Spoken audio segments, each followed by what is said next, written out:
Assalamu alaikum bandiraɓe hettiyankoɓe yeɓiyankoɓe ayaw Piindi TV bisimilla moon e roɓɓindu jayndeli moɗon weltare min dañtay kala saaha huccidde e moon noon kadi min dañiri weltare oɗo subaka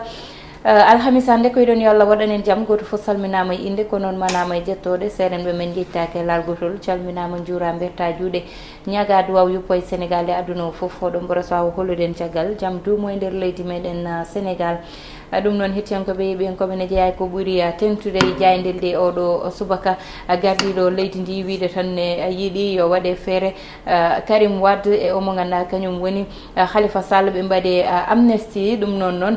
jaabowol woni hen e kadi yiyande woni hen fo nani nder jayndel ndi ha tengti accident ji kewɗi baɗɗi e nder leydi meɗen ko joni joni wonde so Allah lamɗo jaaɓi. noon tigui hettiyankoɓe yeɓiyankoɓe ayaw Piindi TV en mbatta sona udditirde jayde gendire le soleil jande le soleil noon ari tan e oɗo subaka hollide gouvernement kesso mo gardiɗo leydi ndi oɗon gouvernement noon yiyama tan darde moɓe ɗum noon hanki wonno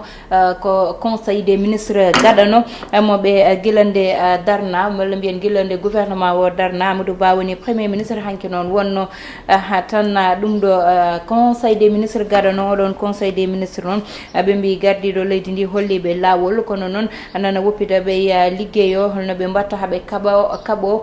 gurdam musɗam ɗam ɗo e nder leydi meɗen Sénégal kono kadi ɓe ƴetta mesure aji e ko ganduɗa kañum woni tan gurdam musɗam ɗam e butikaji jeeyoji ko séri ko e ko way noon garene jayde li quotidien noon ari tan wi gardiɗo leydi ndi kay nana fewda walla tan nana maha lawol faade 2024 ɗum noon koye élection ji pandaɗi ɓe mbi directive uji walla tan toɓɓe ganda o totti ɗum jagorde hesɓe ɓe o toɗɗiɓe ɓe gari hen ɓe gari kay e konngudi Bougane Gueye Dany ɓe mbi tan gardiɗo leydi ndi yiiɗi wadde ko amnesty calculé garene jayde quotidien le quotidien ari tan ha joni ɓe mbi gardiɗo leydi ndi kay nana yiiɗa jibde hakkude Ousmane Sonko Karim Wade Khalifa Sall ɗum woni konngudi saabu kan gardiɗo leydi ndi wi tan ko yo ƴeewe hono lawol wawi yirede ha tan ɓeɗo ɗiɗo kay mbawa waɗede amnesty e keeɓa liberté mumen mbawa wotde jeeyede woteji ɗi garane jayde Walfadjri kañum noon e oɗo subaka tan ɓe mbi gardiɗo leydi ndi kay nana udditana lawol Karim Wade Khalifa Sall faade e élection ji pandiɗi ɗi ko yilade tan no ɓe mbaɗi ha ko fawa e dow moɓe ko fawte ɓe keɓɓe mbawa hebde droit ji moɓɓe wawde wotoyde e wawde jeeyede sungol e nder leydi meɗen Sénégal ɓe mbi ko tolne temedere capanɗe jeetati jeeɗiɗi école aji kay ko ndiyam naati hen oɗo saaha ɗo e nder wuuro lamorgo Dakar garene jayde les échos kañum noon ari e gardiɗo leydi ha joni fatude e Karim Wade e tan Khalifa Babacar Sall ɓe mbi noon e conseil des ministres kay en leeli moɓe innama hen ko holno watte ha ɓeɗo kay mbawa ruttade hebde ko fayi e banggal mumen walla mbiyen hebde droit ji mumen ɓe garti ha joni e tan conseil des ministre oɗon e nomination ji keesi padetenoji ɗiɗon nomination ji ene jeeya hen tan docteur Abdoulaye Baldé kañum tottako to banggal APIX to yete Muntaka Sy kañum arditi port oɗo saaha Abdoulaye Dieye kañum totta aéroport AIBD ha tan tengti Souleymane Ndiaye kañum ko sabko totta omo ganduɗa kankoni maître Malick Sall noon o totta ko cos Petrogaz goɗɗo no heedi oɗo saaha hettiyankoɓe yeɓiyankoɓe payenne jayde nde ganduɗa kañum woni jayde l'observateur ari tan wi gardiɗo leydi ndi kay ko kuuda poker dow joni fawi woni tan fijirde jeu de carte woni yete holno watta Karim Wade e tan Khalifa Ababacar Sall kepta place mumen to banggal politique to yete ɓe mbi kay gardiɗo leydi ndi ha joni koyɗe muɗum woni yidde wadde ɓe amnesty ɗum noon woni ko tan woni e nder jayde l'observateur caggal l'observateur garane jayde besbi le jour ɓe mbi Macky Sall nene waɗa validé Khalifa Sall e tan Karim Wade ɗum ɗon noon ko ƴewde tan no ɓe mbaɗi haɓe mbaɗi amnesty e kanko Khalifa Sall e Karim Wade noon ɓe mbi maɓe kepp droit de vote uji moɓɓe ɗum woni ko jayde nde wi ɓe mbi Alassane Seck kañum tan wiyete koko gardiɗo leydi yiiɗi wadde kay koko ganduɗa yete ene wawi wonde tawde yete ɓe mbi won juriste ji mawɗi ɗi ganduɗa yete o bismima ɗumen toon to ganduɗa kañum woni présidence to yete gam tan wawde yewtide mumen ko fayi hen kono noon won woɗɓe ɓe ganduɗa cuuti konngudi mumen fanude hen ko wiide tan mataw nde ɗo yiyande kay ko yiyande politique woni ɗon le réveil kañum ari tan ɓe mbi colonel mi goyta kay ye lawol gardiɗo leydi jogorno yaade to nete to diwan mo Mali to ɓe mbi kay o yaltini hen gardiɗo leydi Sénégal ha laaɓi ceer saabu wi koye liste médiateur uji ɗi kay hoto Sénégal jeeye hen ha joni ɓe garte konngudi Bougane Gueye Dany wi tan ko faye ƴewtade ɗiɗo procès ji Karim Wade e o mo ganduɗa kanko woni Halifa Sall koto banggal politique tan yowiti le vrai journal kañum noon ari wiide tan yete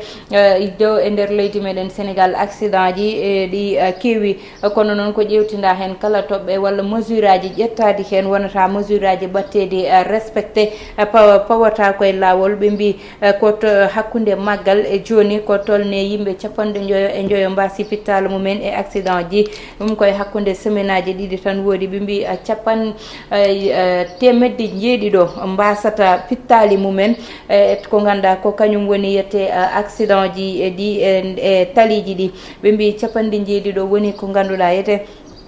kamɓe kay koko huɓɓata walla ko way noon ɓe mbi oɗo saaha kay ko tolne yete mesure aji sappo e goodi Abdoulaye Daouda Diallo ƴettuno fof way kono koye tiroir uji tan jejjita ɗum woni konngudi moɓe nden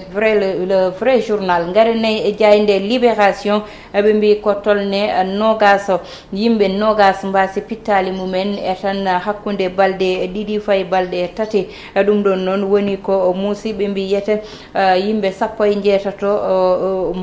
mbasi pittali mumen e talata o ɓe mbiyete to ganduɗa ko kañum woni to Bandia toon ko yimɓe jeeɗiɗo mbasi pittali mumen ɓe mbiyete to Sinthiou Malem Odar ko yimɓe Sinthiou Malem Koussanar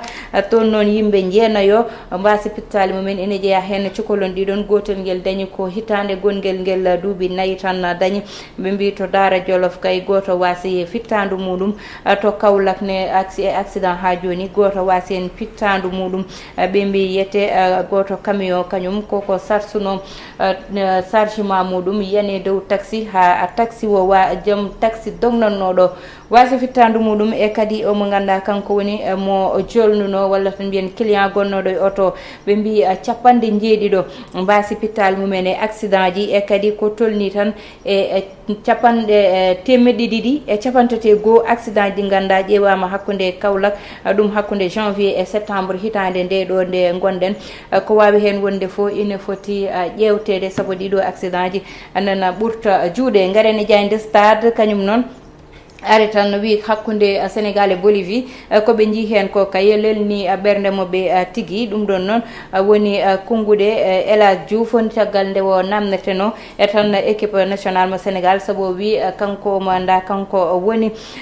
tannete oɗo ɓiɗɗo gorko ɓiɗɗo mo Bambali kay ɗo darino ɗo nani ɗon ha joni kono kadi mbaɗono Pathé 6 kañumne tan liggey muɗum nana waɗa ɗum garen ha joni tan jayde suñu lambe kañum uddata damal oɗo subaka ɓe mbi Ama Baldé beele woni koye danger hakkude muɗum e Gris Bordeaux ɗum noon ko hitande ko février walla mbiyen 5 lewru février hitande ujunnaji 2023 wodata so Allah lamɗo jaaɓi ɓe mbi noon ko ganduɗa koko riwano ko riwano woni tan hakkude Papa Sow e omo ganduɗa kanko woni Siteu kuccodiral moɓɓe dañta ko aljuma so Allahu lamɗo jaaɓi ɗum noon hettiyankoɓe yeeɓiyankoɓe wonno komin gaddanno e banggal ko ɓurno tengtude e jaydel ɗi joni joni udditen hello wonko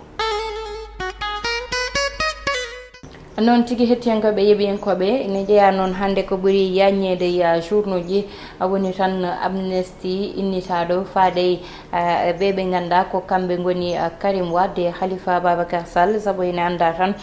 kamɓe ko fawano e dow moɓɓe sokede ɓe ko way noon rewde ɓe kaso e jeeyaji ɓe mbanno ha lawol fawe moɓɓe juuɗe saabino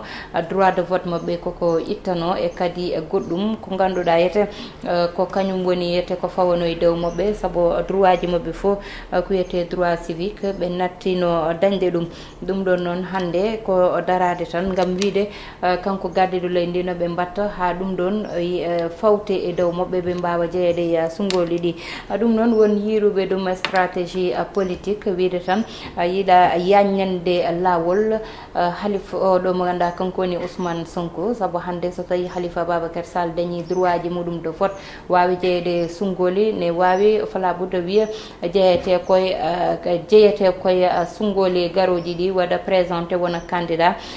Karim Wade kazalika kañumne ngal ɗon banggal ko ɗon yiyete sabu ko ɗum yimɓe wonduɓe makko jiiɗata saaha foof innitto ko Karim Wade yo artu Karim Wade yo arte nder leydi ndi oɗon amnesty noon mataw banggue mo ganduɗa yete watta arrangé baɗono Ousmane Sonko sabu hande ko kamɓe mbaddi junggo e fandu aɓe liggoɗo toon to assemblée nationale to enen ƴewtinda e sungoli ɓennuɗi ɗo ɗi ko kamɓe mbaddi coalition ɓe jaadi haɓe dañi résultat ji ɓe dañi toon to assemblée nationale wadde noon so amnesty dañama est ce que ma won ko ganduɗa ma watta arrangé Ousmane Sonko walla est ce que ma won ko ganduɗa hande so Halifa Ababacar Sall yeehi sungoli ɗi banggue muɗum ma won avantage muɗum en tout cas ko wawi wonde fof kam ne wawi wonde avantage e gardiɗo leydi ndi woni parti au pouvoir gonɗo ɗo ne wawi wonde avantage mabɓe saabu ɓe so keeɓi droit de vote uji mabɓe hande maɓe mbaw jeeyede e sungoli ɗi te ɗum ɗon ne wawi wonde poids de moyen ummade e omo ganduɗa kanko woni Ousmane Sonko ene wawi kadi yimɓe kadi yaadunoɓe Halifa Sall hande nde nanggana junggo omo ganduɗa kanko woni Ousmane Sonko kadi ne wawi wonde usto e oɗon banggue saabu hande waɓe no ɓe ganduɗa woni Barthélémy Dias en foof ko yimɓe gonduɓe e Halifa Ababacar Sall te noon won seeɗa moɓe gaddani Ousmane Sonko te soɓe jalti walla ɓe keeɓi droit ji mabɓe wawde jeeyede sungoli hande wontata ko kamɓene ɓe mbiya ɓe gonata ko candidat e tan 2024 ɗum ɗon noon hettiyankoɓe yeeɓiyankoɓe ononne oɗon jogui hen haqqillatagal moɗon on gaddat ɗum tan namdal ngal woni beele ko avantage wonata walla tan wonata ko usto e landaji ɗi walla tan holko saabi oɗo stratégie gardiɗo leydi ndi fawi ɗum koye commentaire uji ɗi min patta jaabowol moɗon hettiyankoɓe yeeɓiyankoɓe yaw Piindi TV ko ɗo min kadata e ruɓɓindu jayndeli hokkude won aadi gongol so Allahu lamɗo jaaɓi yo Allah waɗanen jaami kisal bani mon debbo Aissata Ndiaye wonno heɗanoen e banggal caméra o ko Ali Fall ɗum noon janggo aljuma so Allahu lamɗo jaaɓi mon jiiɗo babama Moussa Niang arande on e ko ɓuuri tentude e jayndeli ɗi min mi totta on tan addi altine so Allahu lamɗo jaaɓi Allah waɗanen jaami kisal hettiyankoɓe yeeɓiyankoɓe yaw Piindi TV